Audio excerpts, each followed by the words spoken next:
Stop the funeral and dry your tears, because we are gonna kick some dragon butt.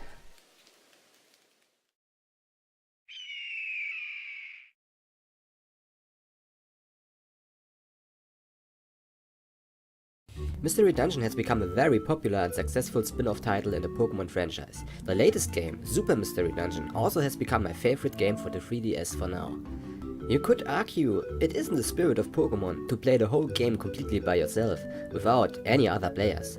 After all, it was and it is Game Freak's intention to connect players from all over the world. An interesting coincidence is the connection orb. It's like having friends from all around the globe, and you can't deny, it feels great. Anyways, the reason why I enjoy Pokémon Super Mystery Dungeon, the game is simple. Making progress felt never that easy. No evolution items, no trading, and no cheap RNG. With all these things missing, I see a goal which I really can achieve. It doesn't feel like crying to me, even if repeating over and over the same activities. It stays fresh and new, no matter what I do. You could almost say the end game is easy peasy. Hold on a sec, I'm coming to the point very soon, promised. Besides of recruiting Pidgey, Shinx, Marill and so on, there are still tough nuts to crack. I'm speaking of legendary Pokémon, which were never easy to get in your team. But of course, there are some missions you won't need much effort or skill to accomplish. It's like blowing your nose and waiting for the result. And there's them.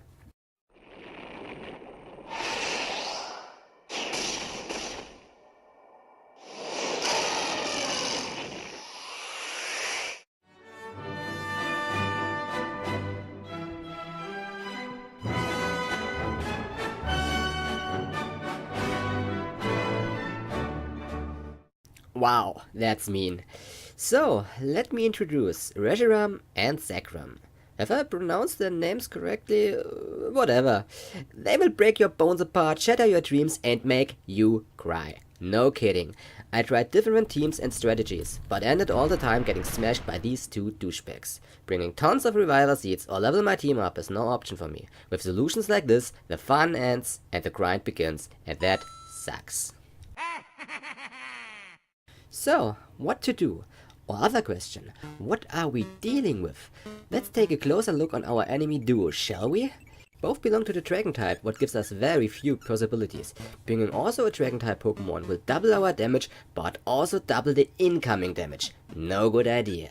Much more interesting is the new Fairy type. Not only we are doing twice the damage, Dragon attacks won't do any harm to our beloved fairies. That's strong.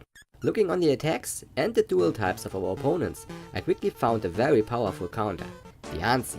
With the Fairy and the Rock type, we can give Reshiram a very hard time, and Zekrom doesn't have any attacks which work very effective against our Fairy type.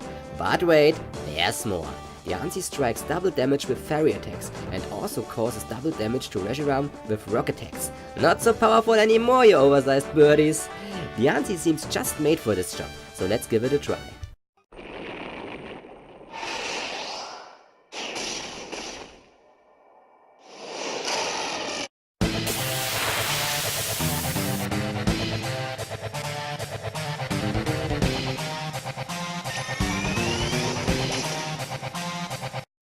What the heck?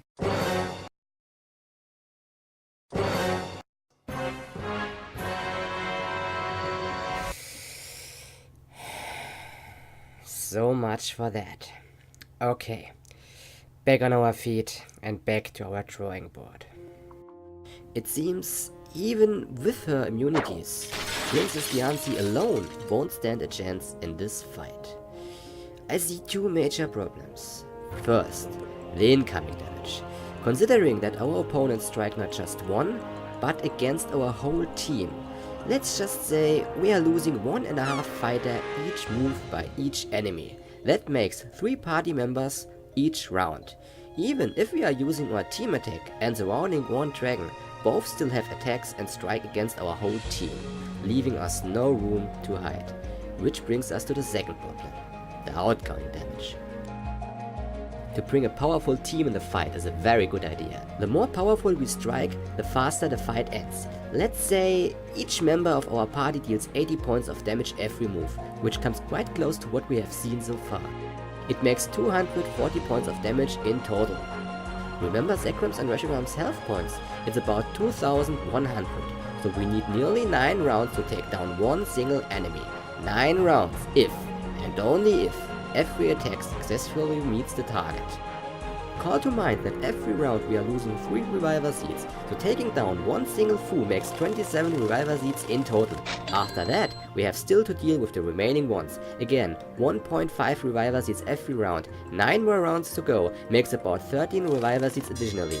To increase the damage will speed up the fight and reduce our costs. But how? I watched a video and saw someone dealing with the dragons. His damage was a bit higher, let's say about 100 damage per attack.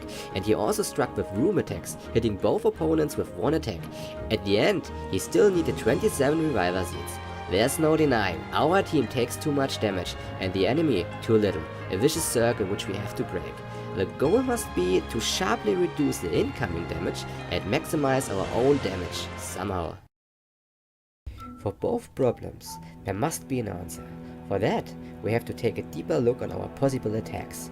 After so many years, the Pokemon universe became not only huge relating to the number on Pokemon, but also on the number of different attacks. Available are over 600 attacks meanwhile. You can deal damage with direct, range and room attacks, but you can also affect your own and the status of your opponent with status and support attacks, which can also do damage, help our allies or handicap our enemy. As I said, there are different ways to inflict damage to our opponents. In our case, the problem is the high amount of health points. Having attacks which inflict a fixed number of damage could do the trick. Experienced players will certainly think about attacks like Sonic Boom or Dragon Rage, but these moves won't help us a lot in this fight. But what about a percent number of damage of the maximum health points? Even if the enemy has tons of health, the damage is always the same.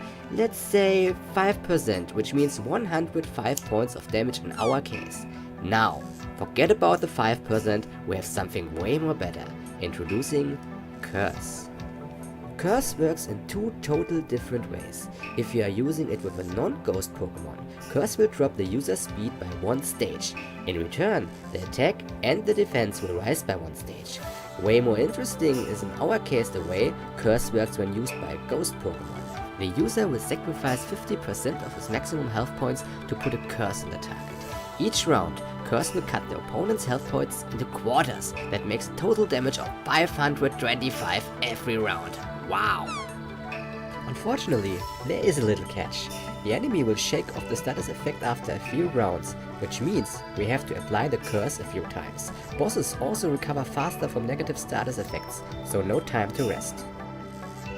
Now, with one problem solved and speaking about status effects, it is the perfect time to talk about the incoming damage. As in many other games, we have to take it from 2 perspectives. We have our own team, and on the other side, we have our enemy. Let's take a look on our team first.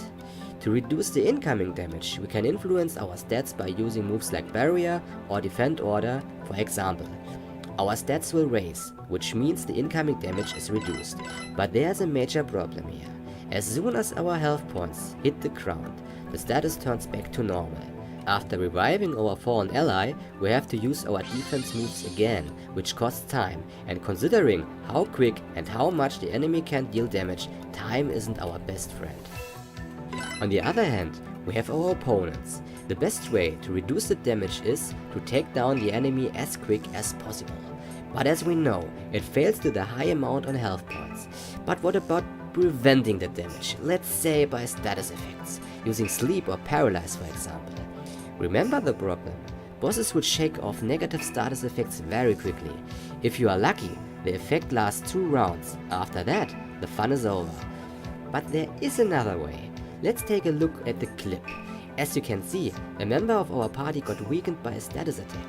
The big difference is, the effect persists. Only when the target is defeated, it enters a wonder tile, or reaches the next floor, the status resets. Until then, our stats remain weakened. Our opponents won't be able to recover from moves that reduce their stats, so we need status attacks which lower the stat values, physical attack and special attack. Again, there are variations depending on which stat value and how strong we want to reduce. Reshiram uses only special attacks. On the other hand, Zekrom uses almost entirely physical moves, so we need both. Moves that reduce the special attack and the physical attack value as quick as possible. Here's the solution. Introducing Memento. There is a little difference how Memento works in the different games. As you can see, in the main series, after using Memento, the user's health points drop to 0, the Pokémon is defeated. Therefore, the opponent's attack and special attack is reduced by 2 stages. However, in Mystery Dungeon, the user keeps 1 health point and is ported on a random spot on the floor, but still sharply decreases the enemy's stats. It is true, the move has its price, but 2 stages on both, attack and special attack, and to all opponents in the room is like winning the jackpot in our case. Even if you are using it only once, the difference is significantly. Using it multiple times increases the effect. Wow, right now I feel sorry for them. Now that we have the perfect attack and defense strategy, let us quickly talk about our team. For the damage, we will bring a Pokémon with Curse. To keep our allies alive, we use Memento to weaken the enemy's stats. But we have room for 3 members in our party. We could take another Pokémon with Curse in the fight, but we won't. We cannot stack Curse multiple times on the same opponent, and the AI isn't the best in the game. Trying to curse both dragons in constant change maybe makes you lose track of what's going on. We could bring 2 Memento Pokémon in the fight. Using Memento 2 times in a row at the very start seems most cleverly. However, I decided to give Yancy a second attempt. The Fairy Princess will support the team with items and buy us some time.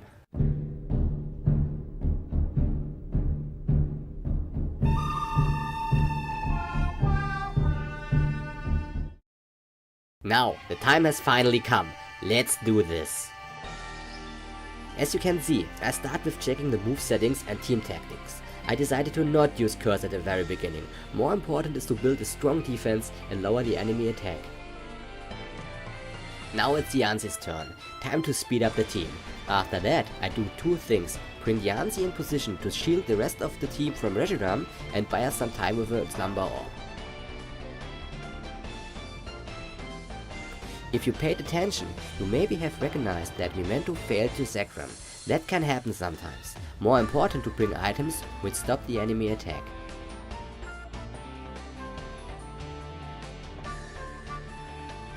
Even if our Memento Pokémon sacrifices the most time nearly all of its health points, and healing seems to make no sense, I decided to heal anyway. With Blue Flare, Reshiram can strike very powerful from far and hit all our allies, even if confused, so be very careful. I have to switch team leader often. Our Memento Pokémon will use Memento only 1 time, or rather, will stop using Memento after both opponents got hit at least 1 time, and 1 time is a bit too little.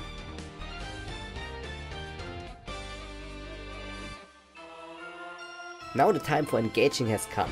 Our Curse Pokémon will sacrifice 50% of its life points, as with our Memento Pokémon. Having so little health points is a very dangerous situation.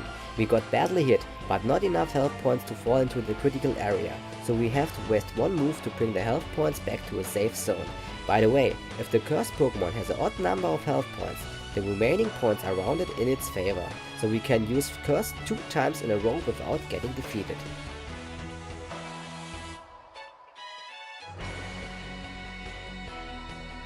Our speed buff has a limited time, so I brought enough speed orbs for a second time in the fight. Maybe it is a good idea to lower the speed of the enemy as well, or use other orbs, wands, or moves like Fake Out to prevent incoming damage.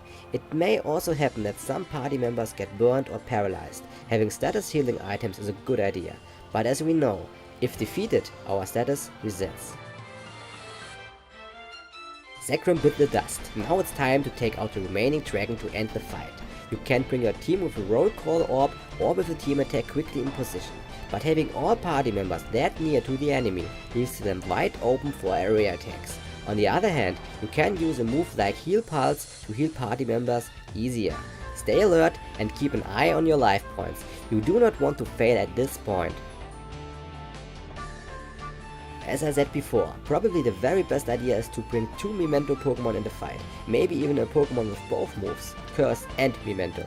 With a well-trained team, you should survive the first attacks of the dragons and do not rely that much on support items. Either way, you will need Orange Berries or Reviver Seeds to keep your allies alive, or maybe let use a third party member moves like Healing Pulse or Soft Bolt. And that's it, we finally made it. I hope you enjoyed what you just saw, and maybe it will help you a little bit. Or do you have another strategy? Leave me a comment and share your experience. See you next time.